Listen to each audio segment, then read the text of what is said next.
जो अग्निवीर था, जो डंकी था, ये जो सारे मुद्दे थे, चुनाव मुद्दों पर मुड़ा। चुनाव बिल्कुल भी धार्मिक सांप्रदायिक माहौल में नहीं रहा। और जो बीजेपी ने कोशिश की, बीजेपी ने हर जगह कोशिश की, लेकिन उसके बावजूद भी जैसा कि मैंने कहा, लोकतंत्र जब सरगोशियां लेता है तो बहुत तेज आवाज नहीं आती है। ये रुझान अनुमा जी, मैं आती रहूंगी आपके पास, लेकिन फिलहाल क्योंकि आंकड़ों का दिन है, नतीजों का दिन है, इसलिए बिल्कुल भी दर्शकों को हम इंतजार नहीं कराना चाहते। आपने कांग्रेस के ये दावे सुन लिए हैं, हालांकि अभी आलाकमान के लिए जलेबी खाना बाकी है। और जलेबी खाना इसलिए बाकी है क्योंकि हरियाणा में जिस तरीके से कुमारी शैलजा और भूपेंद्र हुड्डा आमने सामने, मुख्यमंत्री पद तय करना मुश्किल होगा। हालांकि भूपेंद्र हुड्डा का माना जा रहा है मुख्यमंत्री बनना, लेकिन ये देखिए हरियाणा के विकास की कहानी कहते हैं ये खेत, जहां पर किसान बहुत नाराज बीजेपी से नजर आ रहा है। प्रत्युष, इस बार लड़ाई चुकी भूपेंद्र सिंह हुड्डा वर्सेस नायब सिंह सैनी के बीच में थी, क्योंकि नायब सिंह सैनी को चेहरा बनाया था बीजेपी ने। हालांकि कांग्रेस ने चेहरा घोषित नहीं किया है हरियाणा में, लेकिन माना जा रहा था कि हुड्डा के चेहरे पर ही चुनाव लड़ा जा रहा है। और भूपेंद्र सिंह हुड्डा कांग्रेस की उस कसौटी पर खरे उतरते नजर आ रहे हैं। 67 सीटों पर कांग्रेस रुझानों में हरियाणा में आ गई है। कांग्रेस का दावा था कि 70 सीटों से कम सीट हमारी नहीं आएगी, तो लगभग रुझान वही बता रहे हैं। बिल्कुल प्रत्युष, हरियाणा की तो देखिए गुत्थी सुलझ गई है, लेकिन जम्मू कश्मीर पर अभी बात अटकी हुई है। यहाँ पर 40 सीटों के साथ कांग्रेस ने बढ़त बनाई हुई है। अन्य के खाते में 10 सीटें चली गई हैं, जो कहा जा रहा है डिसाइडिंग फैक्टर होगा। कांग्रेस ने कहा था कि अनुच्छेद 370 को वापस लाएंगे। इसको बड़ा मुद्दा बीजेपी ने बनाया था। देखिए 42 हो गया, ये आंकड़ा जल्दी से बदल गया है। 42 सीटों पर कांग्रेस, 29 पर बीजेपी ने बढ़त बनाई हुई है। अन्य के खाते में 10 और पीडीपी की भी एक सीट बढ़ी है, 4 सीटें पर अब पीडीपी हो गई है। लेकिन जम्मू कश्मीर की गुत्थी अभी उलझी हुई है। हरियाणा के अंदर खासतौर प्रत्युष कि बीजेपी को माना जाता है कि शहरी क्षेत्र में बीजेपी बहुत बेहतर परफॉर्म करती है, लेकिन आप हरियाणा में देखिए कि गुरुग्राम से लेकर के और पूरा जो शहरी इलाका हरियाणा का जहां है, फरीदाबाद में भी आप देखिए, यहाँ पर हर जगह बीजेपी पिछड़ती हुई रुझान में नजर आ रही है। यानी बीजेपी का जो शहरी क्षेत्र का जो मैजिक समझा जाता था, अभी इस चुनाव में आप उसको बरकरार रखने में कामयाब हो नहीं पाए। बिल्कुल, और मुझे लगता है जल्दी से हमारे साथ जो मेहमान है उनका रुख कर लेना चाहिए। जवाद साहब, जल्दी से बताइए, ये जो आंकड़े हैं ये कितने सरप्राइजिंग है आपके लिए, या बिल्कुल ऐसा ही सोचा था आपने? नहीं, देखिए हम लोग तो लगातार इस चीज़ को कह रहे थे, कांग्रेस 70 प्लस के आसपास जा सकती है। और जो है अगर आप देखेंगे जम्मू रीजन में, जम्मू कश्मीर में, तो मुझे लगता है नेशनल कॉन्फ्रेंस और कांग्रेस जो है स्पष्ट बहुमत मिलेगा। स्पष्ट बहुमत मिलेगा। हाथ साहब, क्या आपको इस समय के रुझानों में आपको लग रहा है कि आईएनसी गठबंधन को स्पष्ट बहुमत मिलेगा? सबसे पहले मैं आपका एक पर्सपेक्टिव करेक्ट करना चाह रहा हूँ कि ये कश्मीर में कांग्रेस की का गठबंधन नहीं है, कश्मीर में नेशनल कॉन्फ्रेंस का गठबंधन है। कांग्रेस खाली 31 सीट्स पे चुनाव लड़ी है पूरे स्टेट में। जहाँ तक कि हुकूमत बनाने का ये सवाल है, मैं समझता हूँ कि अभी it's too early, final results आ जाएं तो तब पता चले। और जो मैं समझ रहा हूँ कि तोड़ जोड़ की पॉलिटिक्स तो कश्मीर में चलेगी, तोड़ जोड़ की चलेगी। ये इंपॉर्टेंट बात आप कह रहे हैं, लेकिन तोड़ जोड़ की तस्वीर क्या होगी? कौसा मैं जानना चाहूंगा आपसे कि जो रुझान है वो सामने लगभग 42 से ज्यादा सीटों पर कांग्रेस और नेशनल कॉन्फ्रेंस का जो गठबंधन है वो सामने है, बीजेपी 29 पर है।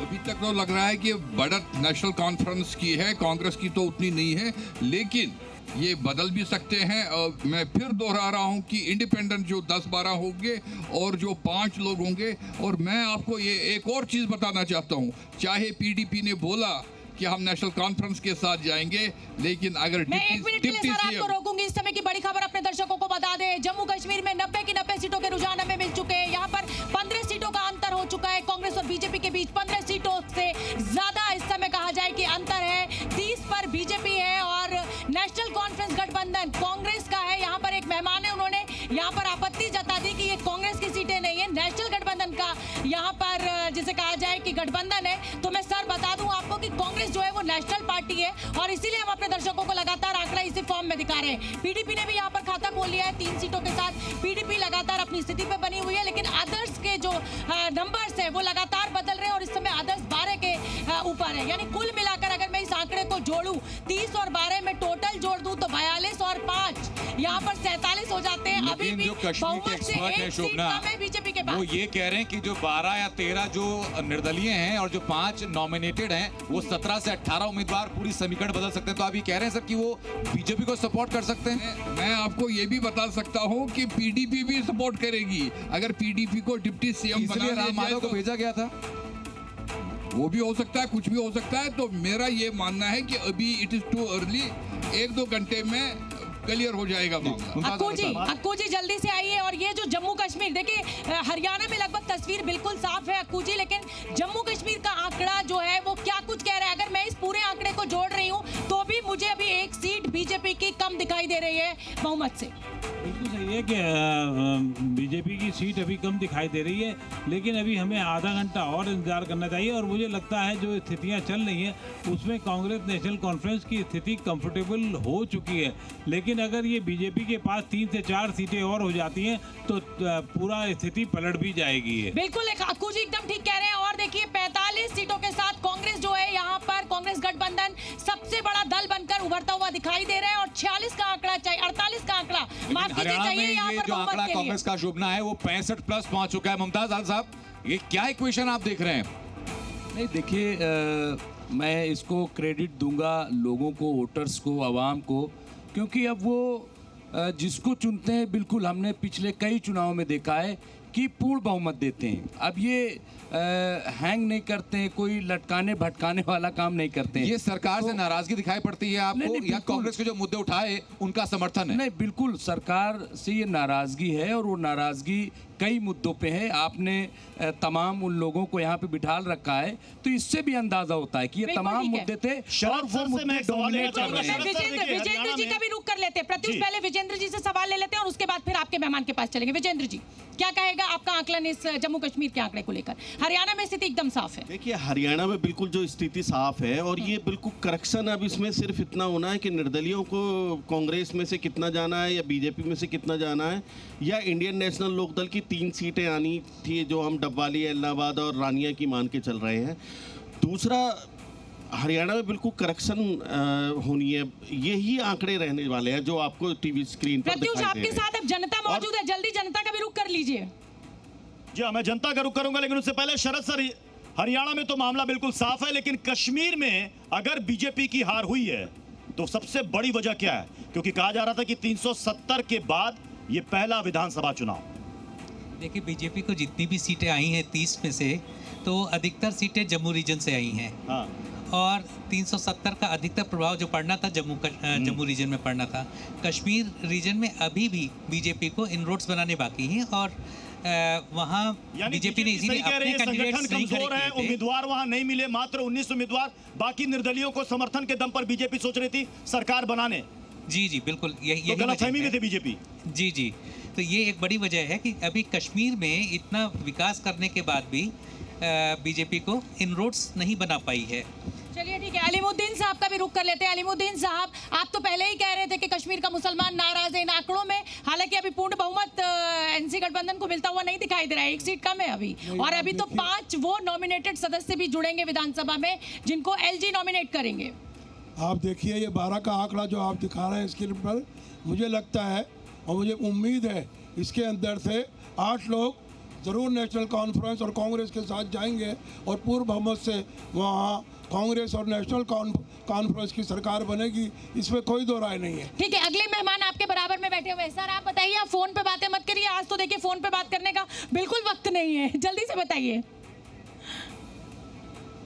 बोलिए सर जी।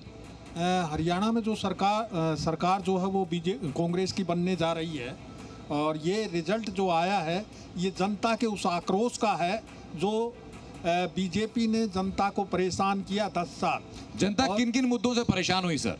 देखिए, जवान, पहलवान और किसान ये तो है ही है, इसके अलावा जो है प्रॉपर्टी आईडी बहुत बड़ा मुद्दा रहा है हरियाणा में और शहरों में खास तौर पे, और परिवार पहचान पत्र पोर्टल जिस तरीके से बनाए गए, पोर्टल बनाए तो नाम ये लेकर के गए थे कि भाई ये जनता की सुविधा के लिए है, लेकिन उन पोर्टल से जनता परेशान हुई है क्योंकि पोर्टल्स का संचालन सही तरीके से नहीं हुआ। मैं आऊं आपके पास, सैयद जवाब कुछ कहना चाह रहे हैं, उसके बाद कमाल साहब मैं आपके पास आ रहा हूं। ये नाराजगी जो है मुझे लगता है भारतीय जनता पार्टी से नहीं, लेकिन नरेंद्र मोदी जी की सरकार से ज्यादा नाराजगी है। केंद्र सरकार से ज्यादा लोग नाराज हैं। जिस तरीके के केंद्र सरकार ने डिसीजन लिए, चाहे किसानों को लेकर के लिए हो, चाहे जवानों को लेकर के लिए हो, चाहे अग्निवीर को लेकर के लिए हो, चाहे जो है बेरोजगारी को लेकर के लिए हो, हमारे साथ बीजेपी के प्रवक्ता जुड़ गए। जफर इस्लाम साहब नतीजे जो हैं हरियाणा में तो बिल्कुल भी अच्छे नहीं है आपके लिए, और जम्मू कश्मीर में भी जैसा कहा जा रहा था उस हिसाब से आप टक्कर तो कड़ी दे रहे हैं, लेकिन अभी बहुमत के आंकड़े से दूर हैं। देखिए, ऐसा है कि बहुत ही शुरुआती रुझान है। अभी कई राउंड के बैलेट बॉक्सेस खुलेंगे, कई राउंड की काउंटिंग बची हुई है।